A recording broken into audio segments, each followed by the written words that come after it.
Hey guys, welcome to the show. Hey, let's do some business. Give you some sponsors for this week. Viking Coffee up on the show first, our longest and my dear friend, my longest sponsor and dear friend, Evan Armstrong's Viking Coffee. Viking Coffee is the best coffee around. I am not drinking Viking Coffee right now. I have a tumbler of rum, but in my mornings, I love me some Viking Coffee. You got to give them a chance, give them a shot. It's popping up in coffee shops all around the Ohio area. And for the rest of you, it's just go to his website, order some coffee. He's got all different flavors. Give him a shout. VikingCoffeeCo.com. Use the code VikingCoffee10 at checkout. Cerberus Strength has everything you need for your strength journey. From wraps and straps to belts and shirts, they have everything you could possibly need. And Ken is one of us. Strongman competitor, Highland Games competitor, and he is sponsoring some of the top athletes in the world, not to mention this podcast you're currently listening to. Head on over to Cerberus-strength.us and use the code REFINEDSAVAGE10 at checkout for 10% off. Warrior CBD. So I am getting lots and lots of people telling me that they're giving Warrior CBD a shot and they're loving it. Everyone from my mother-in-law to people off the interweb. So everyone seems to love it. I am a big fan of Warrior CBD. Regular CBD, especially in stores here in Ohio, is complete and utter garbage. You don't want to buy your CBD oil from a gas station for various reasons. Go on over to warriorcbdofficial.com and use the code WARRIOR20 off at checkout for 20% off. Serious Steel is the place to go if you need to outfit a home gym, a commercial gym, a CrossFit gym, your garage gym, whatever you need. Serious Steel has everything you possibly want, from plates and bars to wraps and straps, everything you could possibly want they have. Give them a holler at serioussteel.com and use the code SAVAGE at checkout. Stay Classy Meats. Stay Classy Meats. If you are hunting your own game, Stay Classy Meats is the way to go. They have all the meat, from bison to beef to chicken to fish, everything you possibly want. You can build your own box. You can get the Elite box, which is what I get. If you need help building your own box, give me a holler. You're looking at animals raised on small batch farms in Bozeman, Montana, drinking from fresh mountain streams and eating fresh Montana grass. They're humanely raised, no hormones, the best stuff around. It tastes so good, I'm telling you. StayClassyMeats.com. Use the code SAVAGE at checkout for 10% off.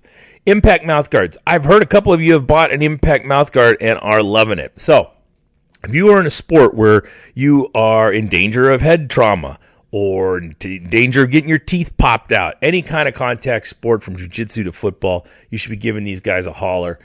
If you are a mouth guard wearer at night, if you're a teeth grinder, or if you're a lifter looking to add a few more pounds to your bar, Impact mouth guards are the way to go. They are specifically designed for your jaw, which is super important. You can't just go to Target and buy a mouth guard these days. You have to get something that's going to actually work with your jaw alignment, and Impact mouth guards are the place to go.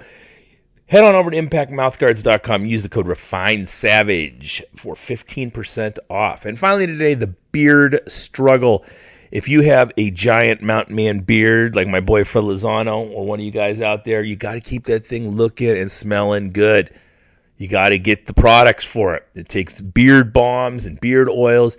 They have everything you need at thebeardstruggle.com, from the balms and oils to beard straighteners and combs. Everything you possibly need to keep that beard looking and smelling fresh. Head on over to thebeardstruggle.com. Use the code REFINEDSAVAGE at checkout for 15% off. Now, today on the show, we have Jance Footit from 5 Rings Barbell in Georgia. Jance was up for the Ashland Strength and Conditioning Summit. We had about a half hour to sit down and chat a little bit about strength training down there at 5 Rings and what he's doing and all the stuff he's done, heading over to China, heading over to Russia, training with their teams. The guy is a world traveler as well as a high-level strength coach. I know you're going to enjoy this one. We will see you at the end. Jance, I'd like to apologize for the last half hour you've been waiting for. No, it's all right. I was talking to those guys out there. It's good. It's all good. Yeah, with a little podcast with Derek went a little long, but good to have you here. Yeah, thank you for having me. Yeah, what are you going to be speaking on this? We're at the University of Ashland for their Strength and Conditioning Summit. What are we talking about this weekend?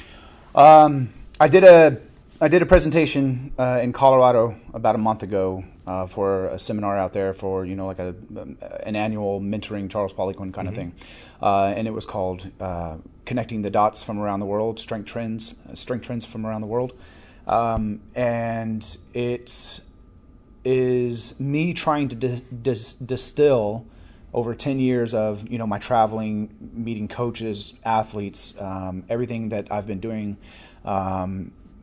in this industry, trying to distill it down into indivisible elements. What is the one thing from this system or that this coach is using? What is the one thing that everything revolves around in their system that's producing the results? So I go over a handful of the places I've been and the coaches I've met from some solid pieces of information I took away from those places or people, and try to connect the dots between them to arrive out on the other side with something that these people can take home with them and start applying to their programming. Yeah, and we've talked about this, me and Malcolm, that your presentation last year was both of our favorite presentations of the whole thing, and it was so interesting to hear you talk about your travels. And so was it a 1 year period you were in China and Russia? Each time I went out to China or Russia, it's usually for a period of 14 to 17 days. Okay. Right? So I wasn't out there for a year. But no, but I didn't know if that was the same year. Well, it's all blurry now. But I think within roughly 12 or 15 months, I was in Russia twice, in China once. Wow. And then I just went to China again this year. I took one of my top athletes. She's a weightlifter.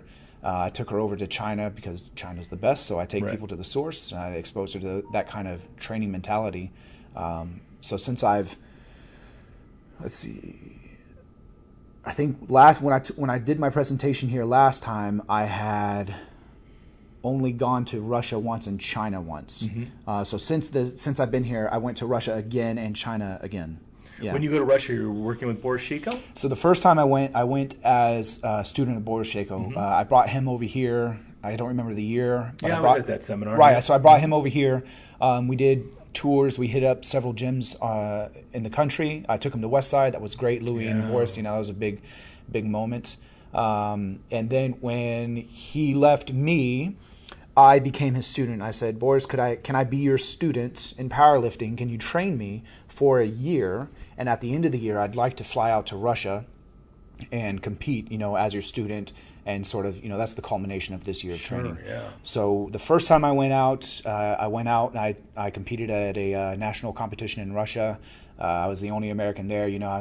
I was a guest as of Boris's. So that was pretty fun. I had to make sure my technique was fucking spot on. They weren't going to give me anything. Yeah. So the first time I went out, it was as a student of Shako's. Yeah. Yeah. When you brought him here, really interesting seminar, and the crowd for that was amazing too, because you had everyone. You looked around from right to left, and everyone there was either a super high performing athlete or a well-known coach in the game, and it was kind of a spur of the moment thing. I remember Malcolm texting me maybe the week before and saying, okay, he's going to be here at this time, let's do this. So what was it like taking him down to Westside and meeting Louis? Definitely very, very exciting. I just wanted to be quiet. I didn't want to interrupt the conversation or disrupt the flow between those two.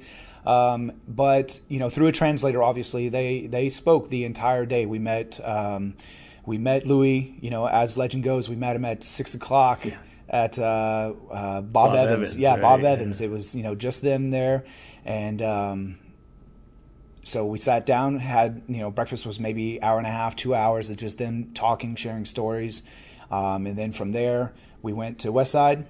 Louis showed Boris around Westside. There were several athletes there training. Actually, one was Russian, so we had several translators there, and they were going back and forth. Boris said that Westside is actually very, very popular in Russia, so he was very interested in coming and seeing actually what was going on at Westside, distilling myth from truth. And then same for Louis. He was very anxious to, finally hear from the horse's mouth. You guys do it like this, right? So a lot of validation on Louis' end about how he's been running things. Very interesting for Boris to see those guys training and all the equipment, because accessory work and the machines, not very plentiful over there in Russia. And a lot of Boris's, where he coaches people, it's mainly just barbells. Well, that's the thing is, and it was an eye-opening thought for me when those two met and had so much in common, because when you look at conjugate Westside versus Shaco's method, they really can't be further. I mean, Westside is so heavy on the auxiliary lifts accessories, and machines, and I've looked at Boris's program where it's all barbells, right? But you're getting fantastic results right. in both arenas. And I think people really need to understand. I try to preface all this information whenever I do a talk, or I remember saying this when I introduced Boris, right? You have to always keep in mind the context of where this information is coming from. Mm-hmm. So people like to say, we're doing the Russian system, we're doing the Chinese system, we're doing blah, blah, blah. But Russia's a big country. China's a big country. There are thousands of coaches, and they're not all doing the same thing because they all want to beat each other, even inside the country. That's what I took from your seminar exactly, last year. Right. There is no system. So when Boris came over, Boris was not explaining to us what the Russian system was. He was explaining to us what the Shaco system was. When I was talking about how Louis was getting validation because Boris was there at the beginning. He was part of a lot of the studies where Louis was pulling his information from, and Boris could validate that, yes, that is true, that is what they did. But that is not necessarily what Shaco does. Right. Shaco has, over 30-something years developed his own thing. Shaco eventually got away from doing a lot of accessory exercises, and Louis adopted it. But I can tell you for sure that, earlier when I said that what I try to do is distill down what are these indivisible components. Well, one of the indivisible components of the Russian methodology is they like to take a lift and dissect it, make it stronger with, I guess, accessory exercises, and then put the whole back together as a stronger unit. Mm-hmm. And so that's kind of where Westside draws upon their methodology. That's my understanding from all of my studies and travels. Yeah, that's a very Russian thing to do, is to take a lift, break it down, make the pieces stronger, and then put it back together as a better thing. Yeah. It was very interesting, both that seminar and your presentation last year. And when you went over to China, you experienced, like we just talked about, there really is no system. You have individual coaches teaching, but is there links that kind of bring all these different coaches together? Absolutely. Things that they're... Oh, yeah, absolutely. And that's kind of what I'm here talking about this weekend. Okay. In China specifically, China didn't start off as a very strong powerhouse in weightlifting when they entered into it. They lost a lot of games, and it was on the brink of the country shutting the weightlifting program down. I'm horrible at remembering the coaches' names, but there was a coach that came along, and he finally had success. He came back with several medals from the games, and they felt like they were really onto something. And so from there, they're trying to, like I do, they're trying to distill down from his program what's that one thing that's working that was different from everything else, and from there they expound upon it, they build upon their system.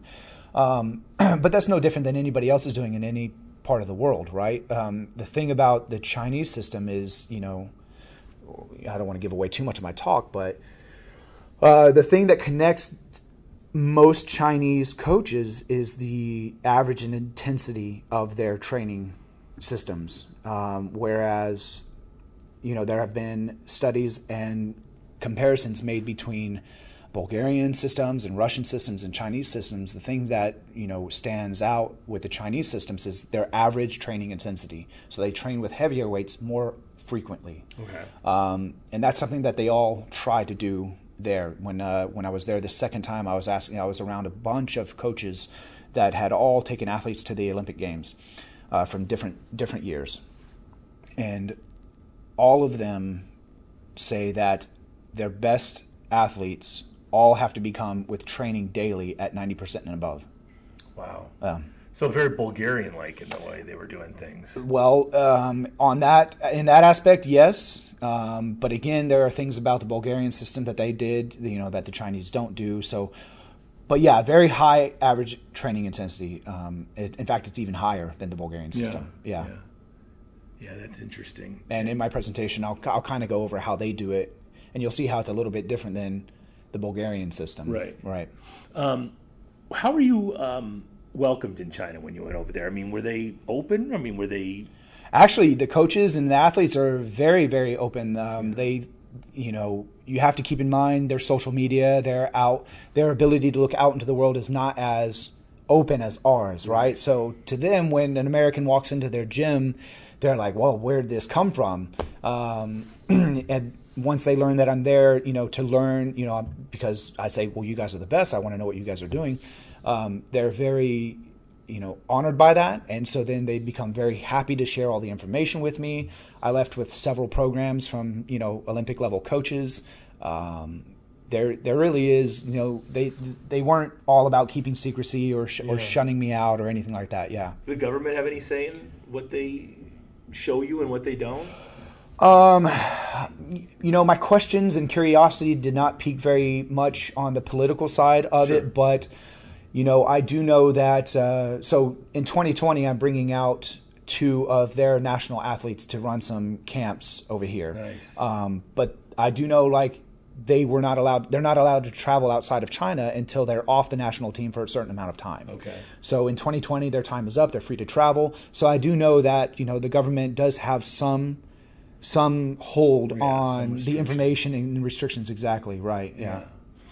Yeah. It's such a, it's such a closed society to most of us that we don't really, it almost appears magical because you don't know what's going on. It's not like you can see a video of Larry Wheels deadlifting and know what they do every day. All of a sudden these guys come out for the Olympic Games and you're just like, well, what the fuck has this guy been doing for 4 years? Right.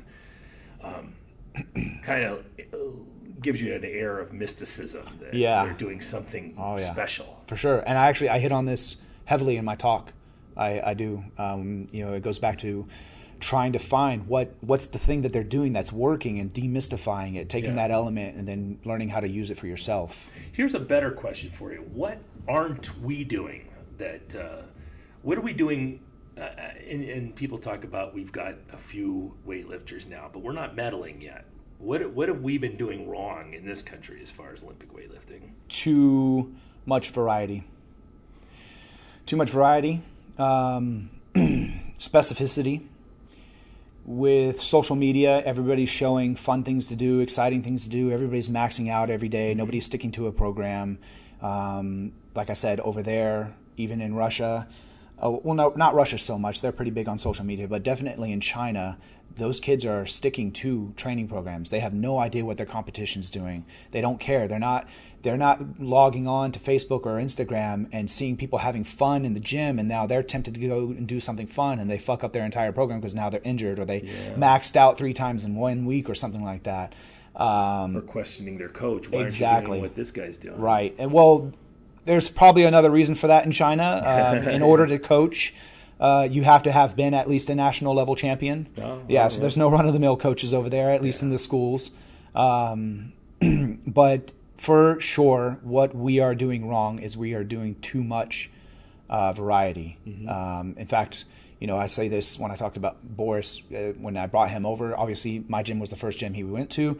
He went in, and I didn't even have a lot of stuff back then, but when he walked into my gym, the very first thing he said was, Americans have too many toys, And, I definitely took that to heart. I still like buying all my toys. And I still have a lot more than when he came. You get more toys than anyone I've ever seen. But I'm guilty of it. But when it comes to training the athletes that I have, the real athletes that I have, they don't play with all those toys. I don't play with all those toys. 90% of my workouts now are just barbell. Yeah, there's and Derek and I were just talking about this. There's a beauty to the simplicity of training and training with just the basics and not needing all that fancy stuff. And my training has been stripped down to next to nothing. 5 or 6 exercises and just hit them hard and hit them regular, you know, and I get so much more benefit out of that than, you know, having to hit all these different things and attach bands to the bar and chains to the bar and all this stuff. And there is something about that. Yeah. Yeah, but it's the mentality as well. You know, we live in a very capitalistic society. Yeah. We're funded by, you know, capitalism drives everything. And, you know, capitalism, the basis of it is selling, selling. And it's fun. Fun sells. Hard work doesn't sell. Yeah. That's what I tell people when they come and they find my gym. What do I do? Well, I sell hard work. Yeah. And that usually gets the wrong people out of my hair, and it keeps the right ones in. Yeah. I sell hard work. I don't sell anything else. That's the only thing that works. Exactly. You know, I have a kid in my gym who is fantastic. I love him to death, but he's always asking me about why aren't we doing this? Why aren't we doing this? I said, I've been doing this since '87. That's not what you need to do. Yeah. Go pull that deadlift. That's what you need to be doing. You know? And that's a hard pill to swallow for people. And it's a hard thing to sell to people because nobody wants that. They want to be doing, you know, dumbbell benches on a Bosu ball or something, you know, where it's something cool that they can put on Instagram, and it doesn't work that way. Yeah. I don't have a big problem with it as long as somebody stays with me past 3 to 6 months, because then they see the progress, they see the perfection in their form, and then when they go and do things like lift at school or lift in a commercial gym because they travel and they see everything I've been teaching them for this past 3 or 6 months, they always come right back and they don't ever want to leave. It's like, oh, you kept me so sheltered in your gym, and I didn't realize how horrible it was out there. Yeah, my favorite thing is when people go on vacation and they want to do a drop-in at another gym, and I'm like, yes. Yeah, exactly what I want you to do. Yep. Go there and see what you're dealing with, and go in there and be the strongest guy in the class. And, you know, that's definitely what I want. It's a good way to sell your program. Exactly. It's the only way to sell discipline and hard work to people. Yeah. How did you get involved in this beginning? So the gym is 5 Rings Barbell in what city in Georgia? Braselton. Yeah, the biggest landmark I can give people is we have Road Atlanta, where they do Petite Le Mans. So if you know anything about racing, that's where I'm at. All right. Yeah. So how did you get into training to begin with? Oh my God, it's kind of embarrassing. So training, it started when I was a kid, and honestly, the reason why I started is because I got a TV in my room, and on one channel they had ESPN where they were showing World's Strongest Man, and on another channel they had Dragon Ball Z. So between those two shows, why not? Why not train? So between those two shows, I just had to start hitting something. Yeah. And that's what got me into training. Yeah. I really got serious about it when I was in the Marines. That's where I first stumbled upon Charles Poliquin's work on T-Nation called Ask the Master. He had an article on there. Yep. And I saw, oh wow, there's a lot more to this than just buying magazines and doing programs. Yeah. It gets really deep, and I thought that was really interesting. I learned that you could make a living doing this stuff through Charles. So when I got out of the military, I already had my first Poliquin course booked. I went to it 3 months after I got out, and from there, the rest is history. Yeah, I have the distinction this weekend of being the only guy to talk who has no affiliation with Charles Poliquin at all. That's pretty rare. It's pretty rare. Charles was sort of the Kevin Bacon of the Kevin Bacon of the strength industry. Right. So everybody's connected to him through 6 Degrees somehow. I'm definitely connected to him. It's just I got all my Poliquin through Judd. For over the years, for sure. But what a giant in the industry, and a loss to the industry, and everyone should know that name. Everyone should know that name and have read his books and his papers that are out there. It's you shouldn't be allowed to be a strength coach in the United States if you haven't read some Poliquin. Right. Yeah, when I meet people and they haven't heard of him, but they are touting themselves as a very knowledgeable coach, I immediately in my mind am like, all right, take anything this guy says with a grain of salt. Yeah. I got to spend a wedding with Bud Charniga, who used to be the only way you could get a pair of Olympic weightlifting shoes or an Alico bar or plates was through Bud in Michigan. Okay. And I happened to sit down with him at a wedding one time, and he was talking about the first time he met Poliquin. He was like a young kid and came up and wanted to buy all his books because he was the one who translated all those Russian training manuals that Louis always talks about. Okay. So he had them all for sale. So Poliquin came up and was buying all these books, and he was trying to tell him, hey, kid, you don't want this. These are basically textbooks, And he was like, no, this is what I need. I need all these. So, but that was, he was telling me about him. This was probably 20 years ago, he was telling me the story. That's how he met young Charles Poliquin before he was the guy. Right. So did you actually end up working with him, or? I never worked with him in the confines of any of the companies that he had been. I am somewhat involved in the company he left behind, and trying to collect the information from his lifetime as a strength coach, and trying to collect that information and put it together in a format that people can come to and learn from for generations to come. Yeah, a little legacy for him. Exactly. Yeah. Very cool. So you got out of the Marine Corps, started looking up Poliquin, and then decided you were going to open the gym, or because the gym isn't that old, right? The physical location of where the gym is right now is about 3 years. I was in a CrossFit gym a little bit before there. Other than that, I had been a part of establishing gyms for a little bit even before then. So I've been in physical locations for about 5 or 6 years. Yeah. But no, 5 Rings Barbell, its current iteration is about 3 years old. Yeah, right. I know how that is. I started in '96 training at other people's gyms. Right. Yeah, we all got to start somewhere. Yeah, and it's so much nicer being your own boss and being able to do whatever you want. Yeah. How was working in the CrossFit gym? It was good exposure. Yeah. I was new to the area. It put me in front of people who needed a lot of work. Other than that, I can't really say much about that. Yeah. I helped teach some of the classes. I got several certifications through CrossFit to help teach that, and be a part of that scene for a little bit. Yeah. They don't. Some of the stuff they do isn't bad. I know Shane and Laura, when they were doing the powerlifting cert, was a good certification. Yeah, I went to that one. Yeah. And that seemed like it was pretty good. I took the strongman cert too. That was a little simplistic. But I guess when you're really lifting 130-pound stones, it's not, you don't have to be super technical in order to lift it. But some of those they do a pretty good job with it. And I like Shane and Laura's for sure. So how are things going at 5 Rings? I mean, what kind of athletes are you getting in there? Who are you training? Things are going really, really well. I'm excited to showcase what's happening. A lot of big changes going on right now that I don't kind of want to make public until everything's set in stone. But yeah, things are going really, really well. As far as the kind of athletes I get all kinds. I don't do any marketing, so everybody who comes to my door either found me by chance or it's word of mouth. So that keeps the riffraff out, so to speak. Yeah.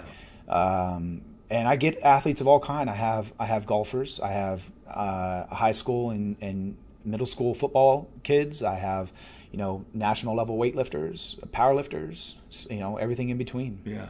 How big of a metropolitan area are you in? It's not, and I definitely like that. I hate cities. Yeah, we opened ours in a place that was a little bit far away from the city, but just to get people through the door, I wish we would have been a little bit closer to, a bigger population. Right. There's just so few people. Yeah, no, the area I'm in is booming right now. I don't like it, but it is growing very heavily.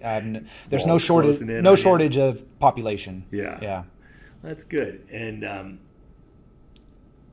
so your athletic career, when you got out of the Marines, you got into Highland Games too, right? You did a little Highland Games, a little powerlifting. So chronologically, when I got out of the Marines, it was powerlifting. Mm-hmm. And then from powerlifting into strongman into Highlands Games. And then, then I went back. I trained with Boris for a year in powerlifting. And from there, back into the Highlands Games. Highlands Games has never really gone away. Even in the future, I'm going to go back to Highlands Games as well. Ring and phone. Yeah. Who turns their ringer on in 2019? Get the buzzer on. Yeah. I love Highlands Games. My wife really loves Highlands Games. Where are you competing down there? Stone Mountain? Stone Mountain, definitely one. Yeah, I'd like to do it this year if I can. But then, and then Olympic weightlifting. So Olympic weightlifting for me has been something I've been messing around with since 2012. I took a seminar from John Bros at Poliquin's place up in Rhode Island back then. and there was a seminar with a Russian silver medalist, Maxim Agapitov. He was teaching there. So that was, all in 2012. And that's when I, my first exposure by professionals to it. And so I kind of trying to mess around with the technique and refine it here and there. But it's hard, How old were you when you picked up Olympic lifting? Olympic lifting, 2012, and we're in 9, so 28, 29. It's tough. It is, and it's super tough. And it's even more tough, not with just the age component, but training your muscles to be very slow and strong, powerlifting, strongman, stuff like that, and then trying to get into a sport where it's all about speed, power. Your body doesn't want to do that, and then the positions like the snatch and so on. Yeah, that was the biggest problem I had when I tried Olympic lifting, was just getting into positions. Yeah. After years and years of beating your shoulders up, or your lower back being too tight, and your ankles not moving the way they should. But yeah, coming into it at 28, 29, that's got to be difficult. Yeah, and I'm, making some real good progress now. It's very, very satisfying. My body is finally succumbing to... What are you doing to help that? Lots of stretching, lots of technique work, very prolonged warm-ups for somebody like me. But honestly, the biggest thing that has helped is just not giving up. Where in the past I'd try it for a few months and give up because it was too hard and I wasn't seeing progress. Now sticking with it pretty solidly for about a year and a half, maybe even 2 years now. That's the biggest thing. It's just not quitting. Yeah. Not quitting. You've taken a lot of seminars I've seen through Instagram, like on fascial stretching, that kind of stuff. Are you able to do those techniques on yourself, or do you have somebody down there who helps you? 90% of the stuff that I go and learn, I cannot do on my own. Yeah. And people that have that knowledge, well, there's at least 3 of you here this weekend. Yeah. And it's so rare to find them that have that kind of knowledge.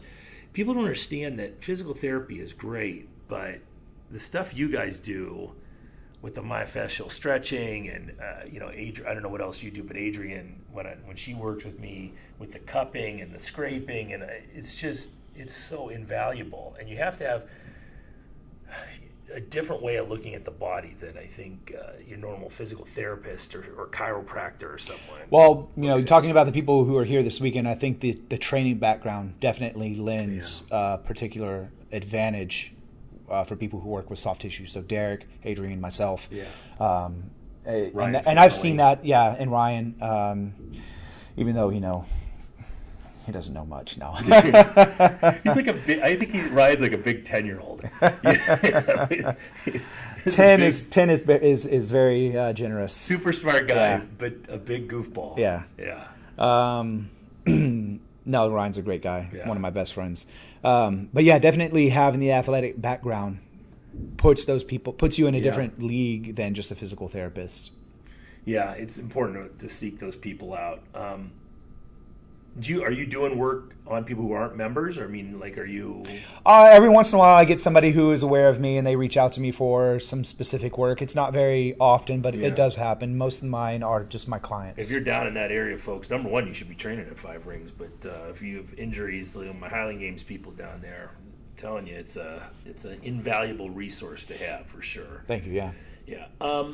That's one of the things, coming up. We didn't have any of that stuff. No. We didn't even have foam rollers. Yeah. Warm up was, okay, you start with the bar, and now it's 135, now it's 225, and you're in the mix. Yeah. And believe it or not, that's something I think about all the time. I really do. We have world records that were set in the 70s and 80s that are not being broken yet. And we have way more technology and recovery methods nowadays. And I really do think about that. And, is what I do necessary? When is it necessary? Is it... like I said, I really try to think about these indivisible components that relate to training. So that's an interesting thought right there. Yeah, and we were just talking about, I to be honest with you, I think the majority of improvements in the strength world have come from social media as opposed to anything else, where people are just seeing, Derek and I were just talking about this, where you see a guy deadlifting 900 pounds and you think to yourself, well, why can he do it and I can't? And then all of a sudden you have 10 people deadlifting 900 Sure. pounds. Yeah. One of the old sayings as a gym owner is, how do you get everybody in or how do you get people in your gym squatting 500 pounds faster? Get more people in there that can squat 500 pounds. Well, the world is a gym in some respects as well. So the more connected we are, the more we see that for sure, Yeah, and I think places like that have people congregating and squatting 500 pounds in the same place, that's your best bet. If you're going to go and train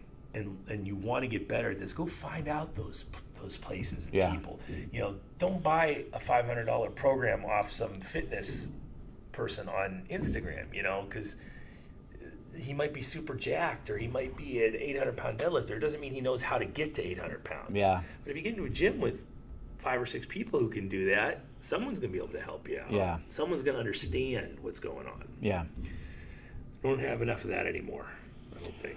I don't know. Yes and no, maybe. There are a lot of gyms out there that got some really strong people. Yeah. But again, it comes down to can those guys distill that information and apply it to the person trying to get to that level. Yeah. That's, I think, where the real the gap comes in. So there are a lot of strong people nowadays. Yeah. I think even Jerry Pritchard and Kaz, when they did their presentation at Swiss. Are you familiar with I went to the Swiss Symposium? 2000, was it last year, right? They did. It was Cohen and Kaz last year. 2000. So this is 2020 coming up. So the last one was in 2018. Yeah. Yeah. Because this is 19. One, yeah. Yeah, that's the one I went to. Yeah, that was Eddie Cohen and Kaz Meyer. Right, so the one in 2017. Okay. Pritchard and Kaz were talking, and somebody brought up that question. Then versus now kind of thing. And, even their opinion was that there are a lot more stronger people nowadays than there were back then. So, yeah, no, the strength is definitely ubiquitous nowadays. Yeah. I don't know, speaking of Kaz, I don't know if there's anyone ever who's been as strong as Kaz. Now, Kaz might not have, they didn't lift the Atlas stones that we're lifting now, but those Atlas stones didn't exist. Right. So he lifted what was there. Yeah. He threw 17 feet in the weight for height. Well, now that's a pretty pedestrian throw, but at the time nobody was doing that. Right. So again, seeing people do that, you start to think, well, maybe I can do that too. You know? I remember throwing 16.6 in the weight for height, and one of his former world records was 16.6. And I was like, wow, I felt pretty good about myself, But that those old World's Strongest Man, where he looked like he was ready to explode when he was on the Playboy Mansion and stuff. And I don't know how many kids that inspired, but surely got me for sure. Right. Who did you look up to coming up? I mean, I know you said you had World's Strongest Man on the TV. Yeah, for sure. And Kaz was an announcer at that time when I got into it. But they would always show clips of, the old school ones. Pujanowski was a competitor when I was watching, and that guy was unreal. He was the first guy who, in a long time, who was as well built as he was strong. Yeah. There wasn't an ounce of body fat on him. No, I mean, as a kid, you look at him and you're like, well, that's the pinnacle. That's possible, right? Yeah. Yuko Hola was like that too. Yeah. Yuko was something else. It had those. You remember the old video, Yuko Hola training in his gym with the Atlas stones and deadlifting, and his nose is bleeding real bad? I don't remember that particular. That one. Yeah, that was something, because he was one of the first guys who just trained. The majority of his training was done with the implements. Right. Instead of, a lot of guys were power lifters or Olympic lifters who came into the sport. He actually had his own stones and his own tires and logs, and he won World's Strongest Man. I think he was like 268 or something like that. Mm-hmm. Really small guy. Yeah. By their standards. But so you're doing another talk in the morning though too, right? You're doing an Olympic lifting session? So I open the day up. I'm in the gym. Anybody who wants to come and lift and learn a little bit about Olympic weightlifting, I'll impart what I can upon them. Yeah. That's a good little. This won't come out until long after the seminar's done, but that's a good little seminar for them to try out, because I mean, you're gonna get a lot of throws coaches in here too who have kind of a rudimentary idea of what Olympic lift should look like, and I don't know, I think there's different ways of doing the Olympic lifts. You don't necessarily have to have a low catch, or as far as throwers are concerned. Yeah, and you're actually hitting on where the biggest differences in my coaching as far as Olympic lifts go now, and even powerlifting, the biggest difference is like you said, a lot of people coach what they should look like. Yeah. I like to coach what they should feel like. Yeah. So they may look different, one person from the next, but they're trying to feel the same exact same thing. And so I try to teach it from that internal aspect. This is what you should be feeling. This is what should happen as a result of accomplishing that feeling. And then we go from there. Have you gone through the USA, like the USA weightlifting? I've done their level 1. Yeah. Now that I have some national level competitors, I'll do their level 2 so I can get the senior national coach. Right, because that's how they start picking the guys that go on teams, right? Well, that's much further down the road, but you take their level 2, and then if you have several national level competitors, then you can qualify as a national level or senior national level coach. Yeah. Which is it's just a denotion that you can attain, but it's something worth getting. Yeah, I took that level 1 years ago under Leo Totten. Okay. He was pretty good. It was a very good seminar. Learned a lot over 2 days. Yeah. Well, cool. Anything you want to plug? Anything you want to put out there as far as 5 Rings or what people should be? I try to talk as little about it, as possible. Like I said, I don't do any marketing. Let's sell 5 Rings. I'm full right now. In fact, yeah. Oh, really? So you have like a list of people? Like I have a waiting list. Yeah. I like that. Yeah. It's almost like the clubs or something. Yeah, yeah. Like a velvet rope it's just me right now. Yeah. But no, 5 Rings Barbell, Braselton, Georgia. I mean, if nothing else, at least I could work on people. I'm still open for online training. I don't like to do online training. I like to train people who live where I'm at, and they come in at least once or twice a month because so much of what makes me a good coach is done in person. Yeah. So we do an online program through the gym, but I definitely do not call it online coaching because if I'm coaching you, like you said, I want to be able to see you and put my hands on you. But what we do is we put out several templates, and I don't charge very much money for it at all because it's a template. You can follow that program to the letter or not. But, for some people it's going to be great. Some people are going to need you to put hands on there. And it's a big distinction to make. Online coaching, unless you're really on it, people are sending you videos. And even then, it's still hard to catch everything. And but, that's a good point. But, it really makes me question how some people are making a living off online coaching because it takes hours to watch a video, communicate, and then re-communicate because they don't get it the first time, and then you have to make a demo video. And I'm like, how do people do this? I have 5 or 7 online clients, that I've said, okay, fine, I'll coach you, but man, even just 5 or 7 is killer. I'll tell you, and I'll tell you off the air who this is, but I have a guy in my gym who's a pretty accomplished powerlifter. So he was getting his online programming. He thought, I want somebody to coach me. So he was doing his online programming to this pretty high-level powerlifter. And after a while, he didn't really like it. So he tried another high-level powerlifter. It was the same goddamn program. Yeah. So they're working together and just pumping out these programs and charging the poor guy $200 a month. Yeah, crazy. Welcome to fitness in the United States these days, right? Capitalism. Absolutely. All right, cool. Well, I'm really looking forward to your seminar tomorrow, or tonight, or tomorrow. Tomorrow. I speak tomorrow. Tomorrow, right. Yeah. But you're doing the weightlifting thing in the morning, yeah. All right, so who we got tonight? Andrew and Derek, right? I believe so, yes. Yeah, cool. And a few people for next year, check out the Ashland Strength and Conditioning Seminar, so you can hear people like Jance and Derek Witzke and Ryan Fanley and Adrian Smith talk, and then you'll hear me talk too, which isn't quite as exciting, but check it out. And this has been Jance Footit, and check out 5 Rings Barbell in Georgia. Thank you. All right. This has been their Fine Steps.